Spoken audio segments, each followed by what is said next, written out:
జోహార్ పోలీసుల చిత్రహింసల వల్ల ప్రాణాలు కోల్పోయిన కర్నల్ రాజేష్ మాదిగా.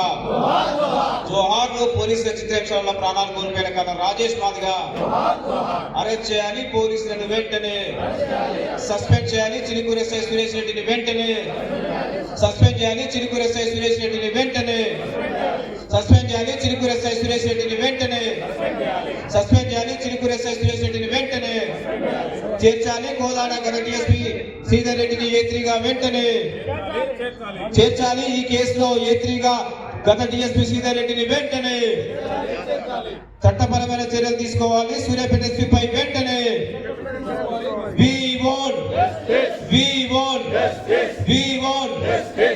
జోహార్ కోదాడ కర్నల్ రాజేష్ మాదిగా. జోహార్ కర్నల్ రాజేష్ మాదిగా.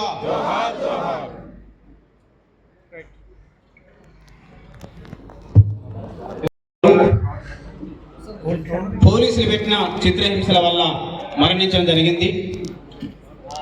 ఈ లాకప్ డెత్ ఘటనలో న్యాయం జరగాలని గత 50 రోజులుగా గౌరవనీయులు పద్మశ్రీ మందకృష్ణ మాదిగ గారి నాయకత్వంలో మనం పోరాటం చేస్తున్నాం.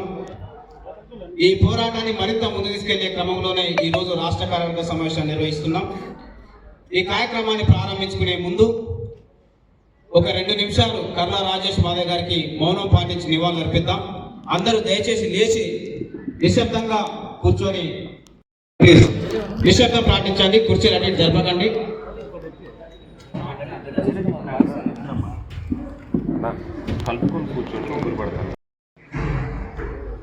కర్నల్ రాజేష్ అక్రమ నిర్బంధంలో పోలీసులు పెట్టిన చిత్రహింసల వల్ల అనారోగ్యానికి గురై మరణించిన ఈ కేసులో ఎస్ఐ సిఐ ప్రధాన నిందితులు అవుతే డిఎస్పీ ఎస్పీలు కూడా అక్రమ నిర్బంధానికి కారకులు, రాజేష్ని చిత్రహింసలు పెట్టడానికి కూడా కారకులు, ఆయన అనారోగ్యానికి గురి కావడానికి కారకులు, ఆయన మరణానికి కూడా కారకులు. అందువల్ల ఇప్పటికే అక్రమ నిర్బంధం కేసు, రాజేష్ని చిత్రహింసలు పెట్టిన కేసు హుజూర్నగర్ పోలీస్ స్టేషన్లో నమోదైంది. అది ఎస్ఐ మీద, సిఐ మీద. కానీ డిఎస్పీ ఎస్పీల మీద కూడా ఈ కేసు నమోదు చేయాల్సిందే అని చెప్పి మేము డిమాండ్ చేస్తున్నాం. ఈ విషయంలో ఎస్ఐ సిఐల పాత్ర ఎంత ఉందో, అక్రమ నిర్బంధం, రాజేష్ని చిత్రహింసలు పెట్టిన అనారోగ్యానికి గురి కావడానికి కేసులో ఎస్ఐ సిఐ పాత్ర ఎంత ఉందో, అప్పటి డిఎస్పీ శ్రీధర్ రెడ్డి పాత్ర, అదే సమయంలో ఇప్పుడు ఎస్పీ నరసింహ పాత్ర కూడా అంతే ఉన్నదనే విషయం కూడా మేము స్పష్టం చేస్తున్నాం. ఈ విషయంలో పోలీసులు ముఖ్యంగా రాజేష్ మరణానికి కారకులైన పోలీసుల్లో కోదాడ, చిలుకూరు హోంగార్డుల నుంచి మొదలుకుంటే ఎస్ఐ సిబ్బందిగా ఉండబడే, సిఐ సిబ్బందిగా ఉండబడే, అప్పటి డిఎస్పీ సిబ్బందిగా ఉండబడే పోలీస్ కానిస్టేబుల్ నుంచి మొదలుకుంటే డిఎస్పీ ఎస్పీలు కూడా ఇందులో ప్రధాన బాధ్యులు.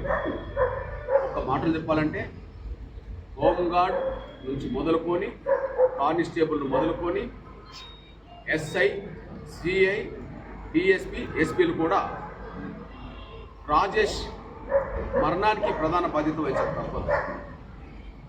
మేము స్పష్టం చేస్తున్నాం, అది ఎస్ఐ సిఐల మీదనే కాకుండా హోంగార్డు మొదలుకొని మిగిలిన కానిస్టేబుళ్ళు, డిఎస్పీ, ఎస్పీలను కూడా ఈ కేసులో పెట్టాల్సిందని చెప్పి మేము డిమాండ్ చేస్తున్నాం. మేము చెప్తున్న దానికి ఆధారాలు చూపెడతాం. మా ఆధారాలను విశ్వసించడం అనేది మీకు ముఖ్యం కాకపోతే మీరు ఆధారాలు సమీకరించుకోవడానికి కూడా మీ సొంత డిపార్ట్మెంట్లో, పోలీసు డిపార్ట్మెంట్లలో ఉన్నత అధికారులతోటే విచారణ జరిపించాలని డిమాండ్ చేస్తుంది. ముఖ్యంగా ఈ కేసులో డిఎస్పీ, ఎస్పీలు కూడా బాధ్యులే కనుక పై అధికారుల చేత, డిఎస్పీ, ఎస్పీలు కూడా ఇందులో నిందితులే కనుక ఒక అడిషనల్ డీజీతోటో, డిఐజీతోటో, ఐజీతోటో ఖచ్చితంగా డిపార్ట్మెంట్ పరంగా విచారణ జరిపించినా మేము నిరూపించడానికి సిద్ధంగా ఉన్నామనేసి కూడా గుర్తు చేస్తున్నాం. అట్లనే మొత్తం ఈ కేసును సిబిఐకి అప్పజెంపాలి.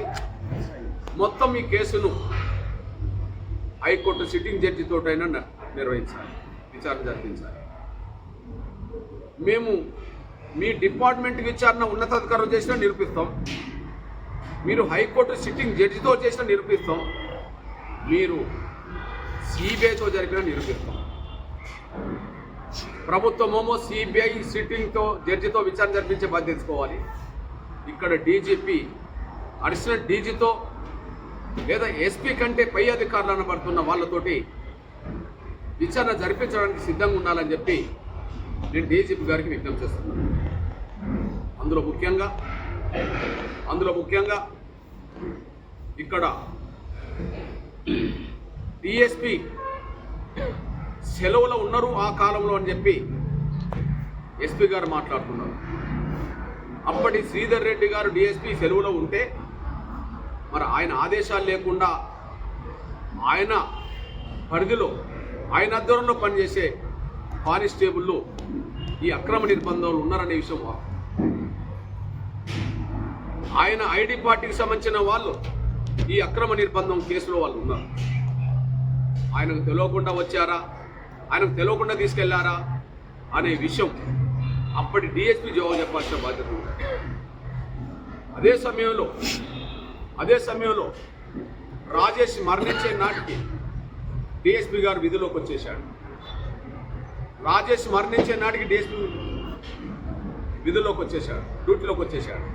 తను డిఎస్పీతో పాటు ఎస్పీ గారు కూడా ఈ కేసు నుంచి మొత్తం పోలీసులను తప్పించడానికి పద్ధతి ప్రకారంగా, ప్రణాళికబద్ధంగా వాళ్ళు పనిచేసుకుంటూ వచ్చేశారు. అందుకు మొదటి సాక్ష్యంగా ఇందులో ప్రధానంగా ఆనాడు గుర్తించిన దాని ప్రకారం ఈ అక్రమ నిర్బంధం, చిత్రహింసలు, మరణానికి కారకులు SICIలు అని చెప్పి డిఎస్పీకి 18వ తారీఖు నాడే, అప్పటి శ్రీధర్ రెడ్డి గారికి 18వ తారీఖు నాడే ఫిర్యాదు చేస్తే కేసు నమోదు చేయలేదు. దానికి కారణం ఆయన కూడా ఇందులో బాధ్యుడు కాబట్టి SICIల మీద అప్పటి డిఎస్పీ కేసు నమోదు చేయలేదు. అదే సమయంలో కర్లా రాజేష్ తల్లి గారు 18వ తారీఖు నాడు అప్పటి డిఎస్పీకి ఇవ్వడంతో పాటు తర్వాత ఎస్పీ గారికి కూడా వచ్చి ఫిర్యాదు చేశారు. ఎస్పీ గారు కూడా కేసు నమోదు చేయలేదు.